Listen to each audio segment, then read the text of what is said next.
बेटी लो बहू दो।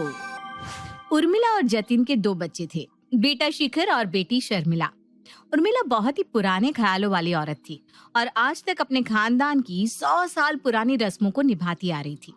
उसके खानदान का ये रिवाज था कि वे जिस घर से बहू लेकर आते थे, अपनी बेटी को भी उसी घर में ब्याहते थे। कहने का मतलब है कि उनके खानदान में प्रचलन था कि बेटी दो बहू लो। अब बुजुर्गों ने ये परंपरा क्या सोचकर बनाई, ये तो कोई नहीं जानता। लेकिन हमारे हिंदुस्तान की यही खास बात है कि परंपरा को आने वाली पीढ़ियां अपना धर्म समझकर बस निभाती चली जाती हैं। तो भाई उर्मिला ने तो ऐलान कर दिया था कि वो शादी तो अपने बेटा बेटी की एक ही मंडप से करेगी। उसी घर से बारात आएगी और उसी घर को बारात जाएगी। उर्मिला के जिद के कारण दोनों बच्चों के लिए सही रिश्ता ढूंढना बहुत ही कठिन हो गया था, क्योंकि आज के मॉडर्न परिवेश में ऐसी पुरानी परंपराएं निभा पाना लगभग असंभव सा है। उर्मिला, तेरी बेटी शर्मिला के लिए आज मैं एक बहुत ही बढ़िया रिश्ता लेकर आई हूँ। मेरी बेटी की सहेली है ना रक्षा, उसकी मम्मी तेरी शर्मिला को बहुत पसंद करती है। भाई मैंने तो बीच में पढ़ने के बजाय तेरा पता उन्हें दे दिया है। थोड़ी देर में वो लोग तेरे घर पहुँचते ही होंगे। अब तू जाने और तेरा काम जाने। अच्छा किया तूने। ये सारी बातें ना फोन पर हो भी नहीं पाती। सामने बैठकर बातें करेंगे तो सब बातें साफ भी हो जाती हैं। कुछ देर के बाद शर्मिला के लिए रिश्ता लेकर एक महिला उनके घर आती है। बहन जी, आपकी बेटी शर्मिला मेरी बेटी के साथ कॉलेज में पढ़ती थी। आपकी बेटी शर्मिला तो मुझे कॉलेज के समय से ही बहुत पसंद है। आप भी एक बार आकर मेरे बेटे से मिल लीजिए ना, फिर हम इस रिश्ते को आगे बढ़ाने के लिए बात कर सकते हैं। बेटा तो आपका वाकई बहुत ही लायक है, लेकिन बहन जी मेरी एक शर्त है। शर्त क्या? आप इसे हमारे खानदान की परंपरा समझ लीजिए कि हम बेटी का रिश्ता उसी घर में करते हैं जहां से हमें अपने बेटे के लिए दुल्हन भी मिल सके। ये क्या बात करिए बहन जी आप? मैं कुछ समझी नहीं। बहन जी, मैं अपनी बेटी की शादी आपके बेटे से तभी कर सकती हूँ जब आप भी अपनी बेटी कीर्ति की शादी मेरे शिखर से करने को तैयार हो। अरे ये क्या परंपरा हुई? ये तो बड़ी बेतुकी बात है। अपनी ननद को भाभी कौन बनाता है? इस तरह तो सारे रिश्तों की बलि चढ़ जाएगी। न भाई भाई रहेगा, न साला साला रहेगा। कौन किसे भाभी कहेगा, कौन किसे ननद? आपकी बात का ना कोई तुक ही नहीं है। माफ कीजिए बहन जी, लेकिन आपकी बात हमें बिल्कुल पसंद नहीं आई। जो परंपरा आप बता रही है, हमने तो अपने जीवन में आज तक कभी ऐसी परंपरा निभाते किसी को देखा ही नहीं। अरे बहन जी, ये हमारे पुरखों के रीत रिवाज है और इन्हें निभाने से पीढ़ी दर पीढ़ी उनका आशीर्वाद हमें मिलता है। इसीलिए हम शादी तो अपनी परंपरा के अनुसार ही करेंगे। मैंने तो सोचा था पढ़ा लिखा परिवार है तो आप यहाँ पर कुछ समझदारी की बात करेंगी, लेकिन आपकी बात सुनकर तो मुझे आप किसी गांव देहात की अनपढ़ औरत से भी गई गुजरी लग रही हैं। अरे कुछ तो दिमाग लगाइए, आजकल के जमाने में ऐसा कौन करता है भला? और अगर कोई करता है तो करे मेरी भला से। मैं आपके इस उल्टे पुल्टे रिवाज का हिस्सा नहीं बन सकती। अंजू गुस्से में वहां से उठकर चली जाती है। कुछ दिन बाद, माँ, मैं एक लड़की को पसंद करता हूँ और उसी से शादी करना चाहता हूँ। बेटा, हमारे खानदान के 100 साल के इतिहास में किसी लड़के ने आज तक प्रेम विवाह नहीं किया। लेकिन फिर भी अगर तू शादी करना ही चाहता है तो ठीक है, कल लड़की और उसके माँ बाप को लेकर अपने घर आ जाना। शिखर अगले ही दिन डिम्पी और उसके माता पिता को लेकर अपने घर पहुंचता है। नमस्ते बहन जी, मैं डिम्पी की माँ हूँ और ये मेरे पति हर्ष है। डिम्पी और शिखर एक ही ऑफिस में काम करते हैं। डिम्पी ने हमें बताया कि दोनों बच्चे एक दूसरे को पसंद करते हैं, तो हमने भी रजामंदी दे दी। वो सब तो ठीक है बहन जी, लेकिन हमारे खानदान में ना ये सब नहीं चलता। आज से पहले कभी ऐसा नहीं हुआ कि किसी छोरे ने अपनी पसंद से ब्याह कर लिया हो। अरे बहन जी, पहले की बात और थी, अब की बात और है। आजकल के बच्चे पढ़ लिख गए हैं, अपनी जिंदगी अपने हिसाब से जीना चाहते हैं। ठीक कहा ना भाई साहब मैंने? आपकी बात सही है बहन जी, लेकिन कल को हमें भी समाज में उठना बैठना है। अगर ऐसे अपनी परंपराओं को मरोड़ते रहेंगे तो कल को तो अपनी पहचान ही भूल जाएंगे। देखो जी, मैं साफ साफ बात करूंगी। ज्यादा घुमाना फिराना तो मुझे आता नहीं। मैं डिम्पी की शादी अपने छोरे से कराने के लिए तैयार हूँ। बस एक बात का ख्याल रहे कि आपके बेटे की शादी भी फिर मेरी बेटी शर्मिला के साथ ही होगी। मेरा बेटा किससे शादी करेगा ये आप कैसे तय कर सकते हैं? जैसे आपका बेटा अपनी पसंद से शादी करना चाहता है तो मेरे बेटे की भी तो कोई पसंद हो सकती है। और ये कैसे जबरदस्ती है कि आपकी बेटी की शादी हम अपने बेटे से करवाएं? अगर नहीं करा सकते भाई साहब तो आप यहाँ अपना टाइम वेस्ट कर रहे हैं। मेरा छोरा आपकी बेटी से शादी नहीं करेगा। अंकल प्लीज, ये हमारे यहाँ की रस्म है, आप हाँ कर दीजिए ना। मेरी बहन बहुत अच्छी है, आप लोग बहुत खुश रहेंगे उसके साथ। आई कांट बिलीव शिखर, तुम भी अपनी माँ की भाषा बोल रहे हो, मतलब तुम भी उन्हें सपोर्ट करती हो। हाँ डिम्पी, मैं शादी तभी कर पाऊंगा जब तुम दोनों भाई बहन हम दोनों से शादी करने के लिए हाँ बोल दो। शिखर की बात सुनकर डिम्पी गुस्से में वहां से उठकर चली जाती है। इसी तरह एक के बाद एक कई रिश्ते आते हैं, लेकिन हर बार एक ही अड़चन आ जाने के कारण रिश्ता टूट जाता है। काफी समय तक रिश्ता ढूंढने के बाद आखिरकार उर्मिला को एक ऐसा परिवार मिल ही जाता है जहां पर उनकी ही तरह बेटी दो बहू लो वाला रिवाज था। उर्मिला के समधन गुलाबो देवी। बहन जी देखो, हम तो गांव के रहने वाले हैं, रुपया पैसे की हमारे घर में कोई कमी नहीं, लेकिन गांव छोड़कर हम बाहर जाकर बसने में यकीन नहीं करते। भाई अपनी जड़ें तो गांव और उसकी परंपराओं में ही होती है, उन्हें भूलकर कोई ऊपर कैसे उठ सकता है, हैं? इसलिए शहर का रिश्ता हमें तो कुछ खास पसंद है ही नहीं। ऐसी बात नहीं है बहन जी, गांव और शहर तो हर किसी की अपनी अपनी पसंद है कि कोई कहाँ रहना चाहता है, उसमें जड़ छोड़ने जैसी कोई बात नहीं। हम भी बरसों से शहर में रह रहे हैं, पैसा ईश्वर की दया से बहुत है, और रही जड़ों की बात तो अपने संस्कार रीति रिवाज हम शहर में रहकर भी भूले नहीं है। उर्मिला को गुलाबो देवी की बातें थोड़ी अटपटी लग रही थी, लेकिन जब वो गुलाबो के बेटे अनिरुद्ध और बेटी अनन्या से मिली तो उसकी नजर उन दोनों पर ठहर सी गई। बहन जी छोरा तो खूब लंबा चौड़ा है, क्या काम करता है, पुलिस में है क्या? हमारी इतनी जमीन जायदाद है, सब छोरे की ही तो है, फिर हमारा छोरा क्यों किसी की चाकरी करे? खुद मालिक है जी अपनी मर्जी का। 3 जिम है मेरे अनिरुद्ध के, तीनों अपनी कमाई से बनाए इसने। मेरे बेटी की काठी का साथ गांव में ढूंढने पर भी न मिलेगा आपको कोई। और बेटी बेटी क्या करती है आपकी? बेटी से क्या कुश्ती लड़वाएंगे हम, हैं? गांव के स्कूल से 12वीं करा दी थी, उसके बाद गृहस्थी के काम सिखाए और क्या। आंटी जी, मैंने पीजी किया हुआ है इकोनॉमिक्स में।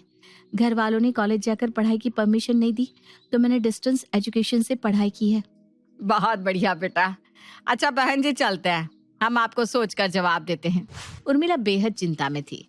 अनन्या की तरफ से तो वो निश्चिंत थी, लेकिन अपनी बेटी को गांव में एक बॉडी बिल्डर से ब्याहने में उसे अभी भी संकोच हो रहा था।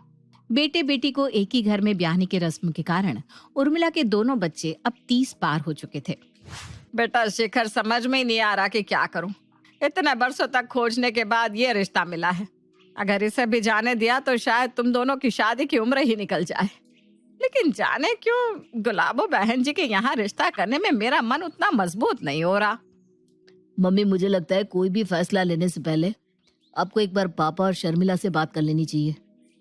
मम्मी मैं नहीं चाहती कि मेरी वजह से भैया भी जीवन भर ऐसे ही कंवारे बैठे रहे। कोई बात नहीं, मैं अनिरुद्ध के साथ एडजस्ट कर लूंगी। वैसे कोई जरूरी तो नहीं कि हर लड़का नौकरी ही करे, किसी की अलग चॉइस भी तो हो सकती है। मुझे लगता है अनिरुद्ध में कोई कमी तो है नहीं जो मैं इनकार करूं, इसलिए मेरी तरफ से हाँ ही है। बाकी तो सबकी अपनी अपनी किस्मत होती है। अगर बच्चों को रिश्ता पसंद है तो ठीक है, मुझे भी इस रिश्ते से कोई एतराज नहीं है, लेकिन एक बात का ख्याल रखना बेटा, ससुराल में कभी भी गलत बात करना नहीं और ज्यादती किसी की सहना नहीं। शादी होने का मतलब ये नहीं कि हमने बेटी का सौदा कर दिया। बेटा, माता पिता को हमेशा अपने सुख दुख का हिस्सा बनाना। वादा करके अपने पापा से कभी कुछ छिपाएगी नहीं बेटा। मैं वादा करती हूँ पापा, आपके सीख को गांठ बांध कर रखूंगी और हमेशा सबसे पहले अपने पापा को अपना हर सुख दुख बताऊंगी। शर्मिला के हाँ करने पर जल्दी ही उर्मिला दोनों बच्चों की शादी गुलाबो के बेटे अनिरुद्ध और बेटी अनन्या के साथ कर देती है। जैसा कि तय हुआ था, ना तो उर्मिला ने दहेज लिया था और ना ही अपनी बेटी के लिए दहेज दिया था। इस तरह अनन्या शादी के बाद शर्मिला के घर पहुंच गई और शर्मिला अनन्या के घर। शादी के बाद मुंह दिखाए के समय, अनन्या, मेरी माँ ने अपनी बहू के लिए बहुत सपने देखे हैं। मुझे पूरा यकीन है कि तुम्हें इस घर में हम लोगों की तरफ से कोई भी परेशानी नहीं होगी। उम्मीद करता हूँ तुम भी इस घर को अपना घर समझकर अपनाओगी। मैं आज से ही आप सभी को अपना परिवार मानती हूँ। बेटा अनन्या, तुम्हारी मम्मी ने तुम्हें पढ़ने नहीं दिया, लेकिन फिर भी अपनी लगन और मेहनत के दम पर तुमने पोस्ट ग्रेजुएशन किया, इस बात के लिए सच में मुझे बहुत गर्व है। अच्छा, अब अगर तू पढ़ना चाहे तो आगे भी पढ़ाई कर सकती है। मुझे तो खुशी होगी अगर मेरी बहू पढ़ लिख कर जीवन में आगे बढ़ना चाहे। अपनी माँ के मुंह से ये शब्द सुनने के लिए मेरी सारी उम्र निकल गई मम्मी जी, लेकिन माँ ने कभी भी प्यार से मेरी तरफ देखा तक नहीं। और अभी मेरी शादी को कुछ ही दिन हुए हैं, लेकिन आप मुझे माँ से भी बढ़कर प्यार करती हैं। सचमुच मेरी किस्मत बहुत अच्छी है जो मुझे सास के रूप में आप मिली। अरे बेटा, अपनी बेटी देकर तुझे अपने घर की लक्ष्मी बनाकर लाए हैं। हमेशा ऐसे ही मुस्कुराते रहना बेटा, बस हमें और कुछ नहीं चाहिए। भगवान मुझे तो अच्छा ससुराल दे दिया, लेकिन अब मुझे शर्मिला की चिंता हो रही है, क्योंकि मैं जानती हूँ कि मेरी माँ बहू को कभी बेटी नहीं बना सकती। बस भगवान मेरी माँ को सद्बुद्धि देना, ताकि उनके कारण ससुराल में मेरा जीवन नरक ना बने। अगर उन्होंने वहां शर्मिला के साथ कुछ भी किया तो यहाँ पर मेरा जीवन भी बर्बाद हो जाएगा। अपनी बहन के साथ ज्यादती होते हुए तो कोई भी भाई देख नहीं सकता। उर्मिला के घर आकर अनन्या बहुत खुश थी। उर्मिला, जतिन और उनका बाकी का परिवार भी बहू को खूब लाड़ प्यार और मान सम्मान दे रहे थे। दूसरी तरफ गुलाबों के घर पर, ए छोरी, इस घमंड में मत रहना कि हमारी छोरी की शादी तेरे भाई के साथ हो गई तो हम तेरे या तेरे माँ बाप के किसी भी किस्म के दबाव में आ जाएंगे। मेरा अनिरुद्ध तेरे भाई शिखर जैसे 8-10 को अकेला ही संभाल सकता है। मम्मी जी, मेरा भाई अनिरुद्ध जी के साथ कोई लड़ाई लड़ने थोड़ी आने वाले हैं जिन्हें मेरे भाई को संभालने की जरूरत पड़े। और आप भूलिए मत, शिखर सिर्फ मेरा भाई नहीं, आपका दामाद भी है। आप मेरे भाई के लिए नहीं, अपने दामाद के लिए ऐसा बोल रही हैं। देख तो ले अनिरुद्ध, कैसे जबान चला रही है पटर पटर मेरे सामने। इसकी आंखों में जरा सा भी डर है कि यह सास से बात कर रही है। लेकिन मम्मी जी, सास से डरने की क्या जरूरत है? आप तो मेरी माँ के समान है और मैंने आपसे कोई गलत बात नहीं की। शर्मिला की बात सुनकर अनिरुद्ध आकर उसे धक्का देता है। अब तू शहर में रहने वाली बेशर्म छोरियों की तरह हाथ भर की जुबान चलाना छोड़ दे और हमारे गांव की लुगाइयों की तरह मुंह पर ताला लगा कर रहना सीख ले। जो मेरी माँ ने कह दिया चुप तो मतलब चुप। और आज तो मैंने बहुत प्यार से तुझे समझाया है, अगर अगली बार मुझे गुस्सा दिलाया तो अंजाम भुगतने को तैयार रहना।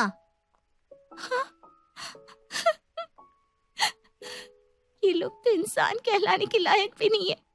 हसब या जानवर है दोनों माँ बेटा। इन्हें अपने घर की नई नवेली दुल्हन से बात करने तक की तमीज नहीं है। पहले दिन तो लोग बहुओं से रस्म कराते हैं, उन्हें अपने रीति रिवाज बताते हैं, और यहाँ ये लोग मुझे धमका रहे। जिस तरह से उसका स्वागत हुआ था, शर्मिला समझ तो गई थी कि यहाँ उसका जीवन बहुत कठिन होने वाला है। सास गुलाबों ने पहले ही दिन से उस पर घर का सारा काम थोप दिया था। ऐसा नहीं था कि शर्मिला ने मायके में काम नहीं किया था। उसकी माँ उर्मिला ने अपनी तरफ से बेटी को हर संभव चीज की शिक्षा दी थी, लेकिन फिर भी एक 24-25 साल की लड़की से अपनी 30 साल पुरानी गृहस्थी चलवाना और ये उम्मीद करना कि कोई भी काम जरा भी 19-20 ना हो, ये तो गलती है ना। घर के काम तक तो सब सही था, लेकिन एक दिन, शर्मिला, कल से भैंसों का चारा पानी कराने की जिम्मेदारी तेरी है। सुबह 4 बजे उठकर पहले भैंसों को चारा पानी दे देना, उसके बाद उनकी सफाई करके दूध निकालना है, फिर 7 बजे से घर के काम देखना। मम्मी जी, मैं आज तक भैंस के पास तक नहीं गई हूँ, मुझसे ये सब नहीं हो पाएगा। मुझे तो ये भी नहीं पता भैंस को कब और क्या खिलाते हैं। नौकर है तो जानवरों के लिए उन्हें ही करने दो ना। नहीं आता तो सीख ले, घर के काम तो करने ही पड़ेंगे। ऐसी कान से जी चुराने वाले बहू का क्या अचार डालूंगी मैं। मम्मी जी, मैं पहले ही दिन से पूरा दिन काम में ही तो लगी रहती हूँ, अब और वर्कलोड नहीं लेना चाहती। मुझसे नहीं हो पाएगा, मेरी तबीयत पहले ही खराब है। अनिरुद्ध, इसे पटक करा इसके मायके। तबीयत खराब रहती है तो पहले इलाज कराना चाहिए था ना छोरे का। हमारे गले बीमारी क्या करने को बांध दी इसकी माँ ने। बाप, पता नहीं आपने क्यों पसंद किया इस मरियल सी छोरी को। इसके बस का कुछ नहीं है। मैं कल ही इसे इसके मायके छोड़कर आऊंगा। अच्छी तरह घी दूध बादाम खाकर आना अगली बार, अगर मेरी पत्नी बने रहना है तो। नहीं तो वापस आने की कोई जरूरत नहीं है। शर्मिला के माफी मांगने पर भी अनिरुद्ध अगले ही दिन उसे उसके मायके छोड़ाता है। मायके आकर वो देखती है कि उसकी भाभी कितने सुकून से उसके घर में रह रही है और उसकी माँ उसे पलकों पर बिठा कर रख रही है, जबकि उसकी जिंदगी एक नौकरानी से भी बदतर हो गई है। ये देखकर उसकी आंखों में आंसू आ जाते हैं। भाभी, एक बात सच सच बताना, आप ठीक तो हो ना? मुझसे मत छुपाना, मैं अपनी माँ को जानती हूँ। शर्मिला रोते हुए अपनी भाभी अनन्या को सारी बात बता देती है। आप चिंता मत करो भाभी, लगता है मेरी माँ और भाई को ये बात बताने का समय आ गया है कि उनके घर की बहन बेटी भी दूसरे घर ब्याही गई है। अगर वो आपको परेशान कर सकते हैं तो मुझे भी तो कोई परेशान कर सकता है ना? क्या बोल रही हो भाभी? भैया कभी ऐसा नहीं करेंगे। मैं माँ और भैया को आपके साथ कभी ऐसा नहीं करने दूंगी। जो मैं सह रही हूँ, भगवान न करे कोई भी लड़की ऐसा अपमान बर्दाश्त करे। आप बस देखती जाओ। एक दिन शाम के समय अनन्या एक पुराना सा सूट पहन लेती है और अपने सारे गहने उतार कर कमरे में रख देती है। उसके बाद वो अपने पति के पास आती है। शिखर, मुझे मेरे घर छोड़ने चलो। अरे लेकिन ये कैसा हुलिया बना रखा है? अरे अब चलिए तो। शिखर गाड़ी में लेकर उसे उसके घर छोड़ने के लिए निकल जाता है। अनन्या फोन पर रोते हुए अपनी माँ से बात करती है। माँ, बस अब मुझसे बर्दाश्त नहीं हो रहा। मैंने सोचा था आपको कुछ नहीं बताऊंगी और चुपचाप सब सहती रहूंगी, लेकिन अब मुझसे और बर्दाश्त नहीं होगा। अरे बेटा, ऐसा क्या हो गया? मुझे बता, तुझे रोने की कोई जरूरत नहीं है। माँ, जिस दिन से शर्मिला मायके आई है, पता नहीं उसने अपने भाई को ऐसा क्या कह दिया। वो मुझसे सीधे मुंह तक बात नहीं करता। अपमान तो मैं जाने कब से बर्दाश्त कर रही थी, पर आज तो उसने मुझ पर हाथ भी उठाया और कहा कहीं नदी नाले में खुद मरूं, क्योंकि अब उन्हें हमारे परिवार से कोई रिश्ता नहीं रखना। तू अभी है कहाँ? बता, तो अभी है कहाँ? इन लोगों को मैं छोड़ूंगी नहीं। अभी अनिरुद्ध को लेकर वहां पहुंच रही हूँ। आज इसकी अकल ठिकाने लगा कर रहूंगी। मैं गंगा जी में कूदने जा रही हूँ माँ। आखिरी बार तेरी आवाज सुनने के लिए फोन किया था बस। देख बेटा, तुझे मेरी कसम है, तू ऐसा कुछ ना करेगी। तेरी माँ अभी जिंदा है बेटा, तू अपने घर आ जा। इन लोगों को तो मैं खून के आंसू रुलाऊंगी, देख लेना। गुलाबों के बार बार समझाने पर कुछ देर बाद अनन्या अपने घर पहुंचती है। हाय राम, क्या हाल बना दिया है मेरी बच्ची का। इन्हें तो मैं जेल में सड़वा दूंगी, तू बस देखती जा। मम्मी, आप मानती है ना मेरे साथ जो हुआ वो गलत है? क्यों नहीं मानूंगी बेटा? मतलब सही और गलत का अंतर आप जानती है मम्मी, फिर क्यों किया आपने भाभी के साथ ऐसा? अरे नाम मत ले उस निकम्मी कामचोर का, किसी काम की नहीं है वो। भाभी ने मुझे सब बता दिया है। आपने और भैया ने उनके साथ क्या क्या किया। नौकरों की तरह दिन रात काम कराया, ढंग का खाना नहीं दिया। उस पर जब वो बीमार हो गई तो उन्हें मायके में फेंकाई। कोई लड़की आपके घर दुल्हन बनकर आई थी, कितने सपने रहे होंगे उनकी आंखों में। आपने क्या किया उनके साथ मम्मी? और भैया, आपने तो उन्हें इतना डराया धमकाया है कि बेचारी अभी तक सदमे में है। बहुत घमंड है ना आपको आपके गठीले बदन पर। तो बताओ, अगर मुझे मेरे ससुराल वालों ने घर से निकाल दिया तो क्या आप मेरा घर वापस बसा सकोगे? और किसी गलतफहमी में मत रहना, शर्मिला अगर वापस नहीं आई तो तलाकशुदा होने का कलंक आप पर भी लगेगा। कोई पूछेगा भी नहीं आपको, फिर सारी जिंदगी बस जिम में बॉडी बनाते रहना। तो कहना क्या चाह रही है? साफ साफ बता छोरी। मैं यही कहना चाहती हूँ मम्मी कि शिखर के खिलाफ पुलिस में कंप्लेंट शौक से करवाई है, लेकिन उस कंप्लेंट में अपना और भैया का नाम भी डलवाना मत भूलना। और मेरे साथ बुरा हुआ देखकर ये जो आपका खून खौल रहा है ना, ऐसे ही शर्मिला की हालत देखकर हम सबका भी खून खौला था, लेकिन उसके भाई ने तब भी मेरे साथ कोई दुर्व्यवहार नहीं किया। मम्मी जी ने बहू नहीं बेटी बनाकर उस घर में मुझे आपसे भी ज्यादा प्यार दिया। और एक बात याद रखना मम्मी, मैं अब उस घर की बहू हूँ और हमारी बहन बेटी को परेशान करने वालों को हम छोड़ेंगे नहीं। मतलब तू अभी तक ड्रामा कर रही थी? तुझे किसी ने मारा पीटा नहीं है? नहीं, मैंने आपकी आंख खोलने के लिए नाटक किया था, ताकि आपको एहसास हो जाए कि गलत आपकी बेटी के साथ भी हो सकता है। और मैं अकेली नहीं आई हूँ, शिखर मुझे यहाँ खुद लेकर आए हैं। पता नहीं क्या हो गया था मुझे, माफ करती बेटा, आगे से कभी ये भूल नहीं होगी।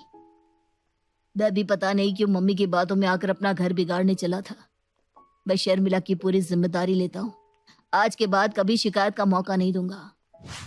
और अगले दिन शर्मिला की सास और पति आकर सबसे माफी मांगते हैं और शर्मिला को प्यार से वापस ले जाते हैं। उस दिन के बाद फिर कभी शर्मिला को कोई परेशान नहीं करता।